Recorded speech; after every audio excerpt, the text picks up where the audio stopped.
سلام، أهلًا وسهلًا ومرحبًا بكل متابعي قناة غدا تيوب، أتمنى لكم أحبائي مشاهدة طيبة ممتعة مع جميع برامج قنوات النايلسات والأقمار الصناعية الأخرى. سأقدم لكم تردد 3 قنوات.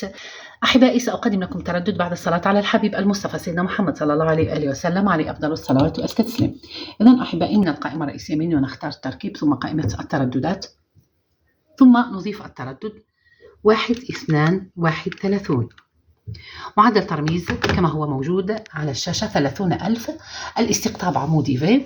هذا التردد ينزل قنوات كثيرة، والبث يكون بخاصية HD، من بينها قناة دبي تي في HD، سما دبي HD، ودبي 1 للأفلام الأجنبية. لا تذهبوا بعيدا أحبائي، سأوافيكم بالجديد في الفيديوهات القادمة. سأحاول أن أختصر لكم في الفيديوهات قدر المستطاع لكي لا تملوا منها، وأرجو أن أكون دائما عند حسن ظنكم. دمتم في رعاية الله وحفظه، إلى اللقاء.